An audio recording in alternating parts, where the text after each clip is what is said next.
The head coach is Will Brown. He joins us here, as he always does on the Monday show on Big Boar Sports. Good morning, Coach. Good morning, Raj. How we doing? Good, man. I'm good. I just saw you at Mohawk Honda, the final taping of the UAlbany Basketball Weekly Show, which will air Saturday morning at 11:30 on My 4. And I'll ask you the same question as I asked you there off the top of our show.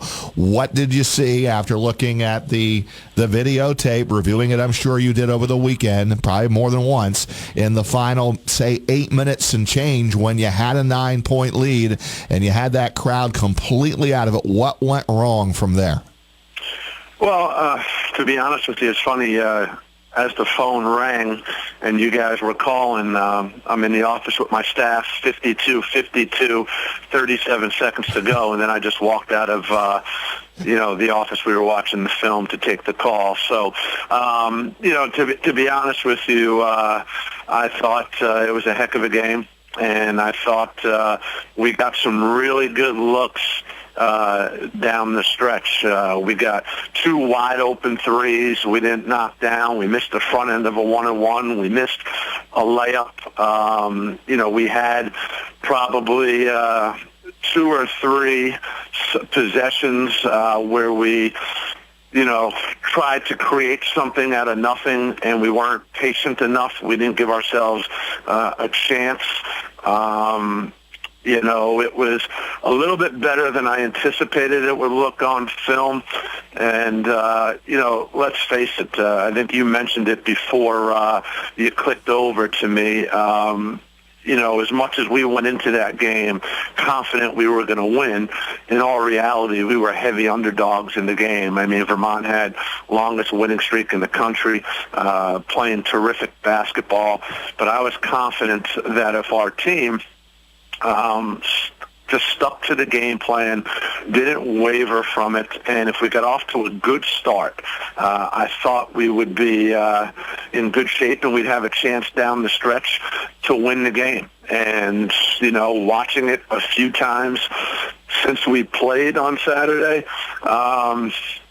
we had our opportunities. We really did. And, our guys fought, and we put a very good basketball team back on their heels, and we put them in trouble in their own building.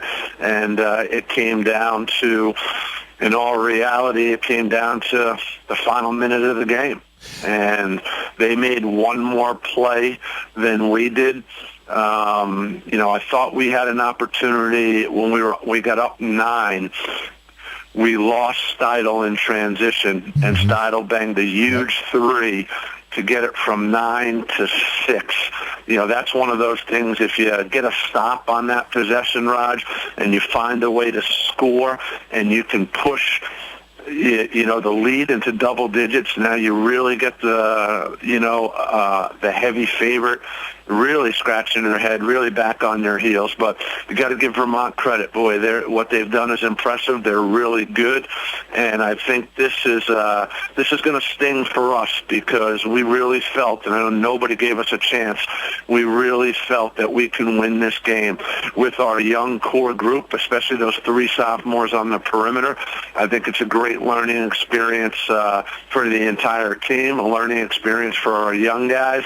And, hopefully, this burns inside for a while, and it's motivation, heading into next season. Well, how about the closing sequence? Because I thought it was over when they were inbounding the ball, and then surprisingly enough, shocking to me, that they would try to go the length of the court with a baseball pass. I guess it has worked with some teams, and they've, done a good job with that, but it wasn't open. They threw it anyway. I forget he even threw it, but the pass is picked up by Mike Rowley. From that point on, what have you seen after looking at the tape? Yeah, I'll tell you what, Raj. I have a couple of plays in the arsenal against pressure in those situations to throw the ball deep and also to step another player out of bounds and step a guy inbounds. I just don't have the guts to make the call in that type of situation. And Vermont went for the deep ball. We stole it. Now, it's a tough situation because nowadays, it's hard. There's very few situations where a head coach can call the timeout nowadays. And I have so much respect for Vermont's defense, and what they do in crunch time a lot is they switch everything. So what I didn't want to do, when I saw that we stole the ball, that's basically a scramble situation now. The floor is open. One of two things in those situations we talk about. I thought we had enough time on the clock to get to the rim and take two and then call a timeout, because I think if you can get two with at least 5 seconds left on the game clock, you have a chance. But I also, in that situation, if you get a clean look from three, yeah, you have to take it. Two things I noticed after watching the film. David's shot is a shot that he's made throughout the year. I think he could have taken one more dribble and would have been a little bit easier of a shot. And we also had the potential opportunity to advance the ball. Devontae was open there on the wing. Hasn't taken a lot of threes, for us. But I'll say this, and I'll continue to say this. Everybody can be critical of David Nichols if they want to be, which I don't think is fair.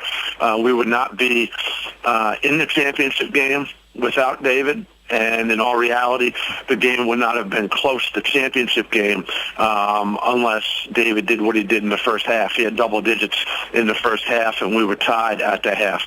In all reality, I think one of the reasons why David struggled is I think he was exhausted. I thought he was tired, and he continued to try to make winning plays for us. I'll never fault the kid for that. So, I thought, we had opportunities, Raj, and, like I said, watching every possession offensively in the last 7 minutes of the game, we wasted some really big opportunities. And Vermont made the one big play, the Henson N1 at the end.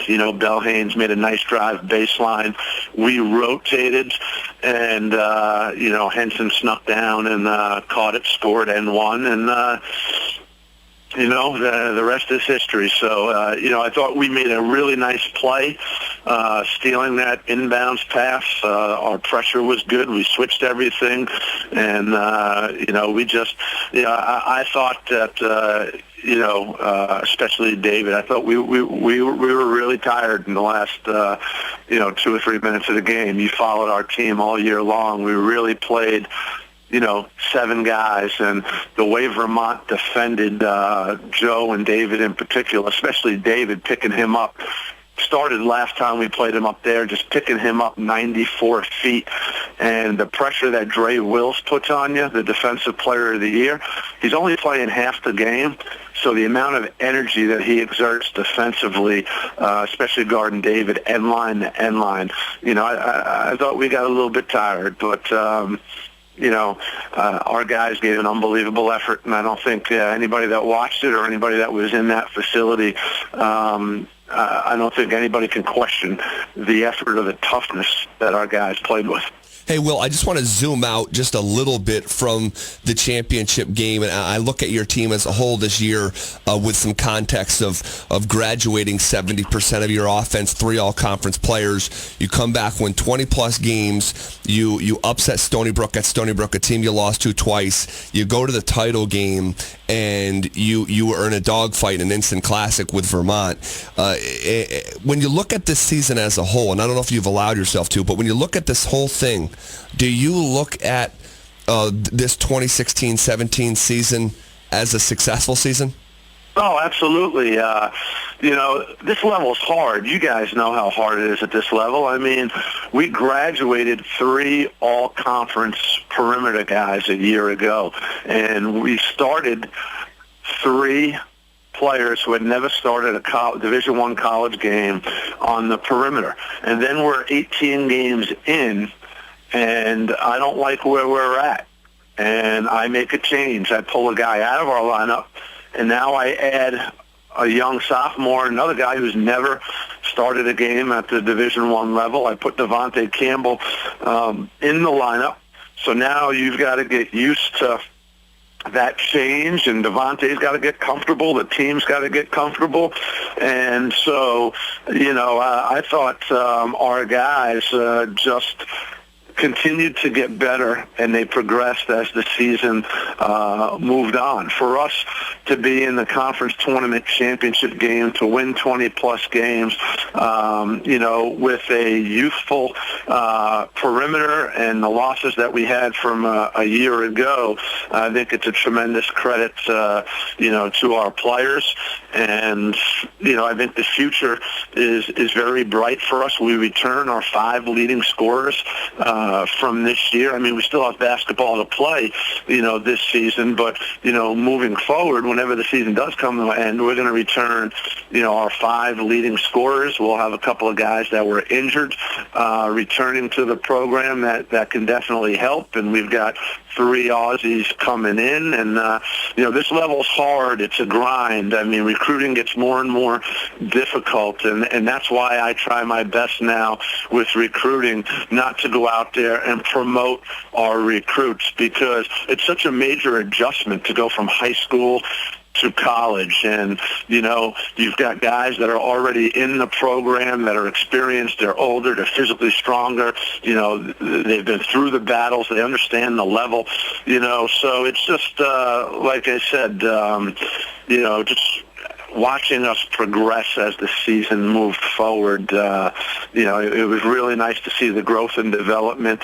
Now, every guy in our program needs to get better. That's the thing. This was a great learning experience for David Nichols. This was really his freshman year because he hardly played last year. Joe Cremo, as great of a high school career as he had and as great as a freshman year, he had. This is the first time where there was pressure on him. He's a go-to guy now. He's a starter. He's getting a really good defender on him.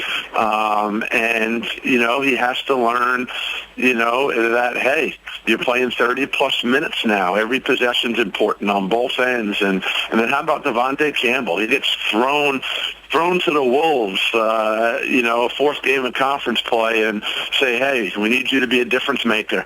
And boy, did he grow up quickly and develop. So, but now he's got to add to his offensive repertoire. Steyer's got to continue to get better. Travis has got to get better defensively. So, because he's really good offensively for us. So, everybody's got to continue to get better, and hopefully this tough, agonizing loss to Vermont, will be that fuel that allows us to, take that next step. We want to play in the NCAA tournament. I got all the respect in the world for Vermont. Unbelievable what they've accomplished, but, we wanted to be in the NCAA tournament. We wanted to be that team representing the America East. Well, you are still playing basketball. Well, one more for me. It's the CIT. That's where you've landed, and you've landed on a home game against St. Peter's on Thursday night. So any of you Albany fans that want to continue to watch your team play, it'll be a 7 o'clock game on Thursday. St. Peter's out of the MAC. Do you think your guys will be energized to play this young team, get right back on it and go get them? And what kind of matchup do you have? Yeah, I hope so. I mean, that's my job as a coach to get them ready to play. We'll be prepared. I think, we practiced this afternoon, so I would not be surprised if this afternoon's practice was a little bit sluggish, just for the fact that, I think our guys are still upset by what happened on Saturday. St. Peter's, is very good. Well-coached team. They play at one of the slowest offensive tempos in the country, and they're arguably the best defensive team in the MAC. So they're hard to score on. They like to play that slow, methodical tempo. The less possessions for them, the better. And, they've beaten Monmouth. They were they came in second in the regular season in the MAC. So we know that we're going to have to be focused, prepared, and play well to win. It'll be a good challenge for us, and, it's a good postseason game. All right, Coach, go back and watch the final 37 seconds with your assistant coaches. I'm not sure I want to now. I've already watched it 4 times. I think I know what happens. Well, then leave it go, and good luck on Thursday night. I appreciate it, guys. We'll see you later. Take care. Thank you, Coach. That's Will Brown every Monday here on Big Board Sports.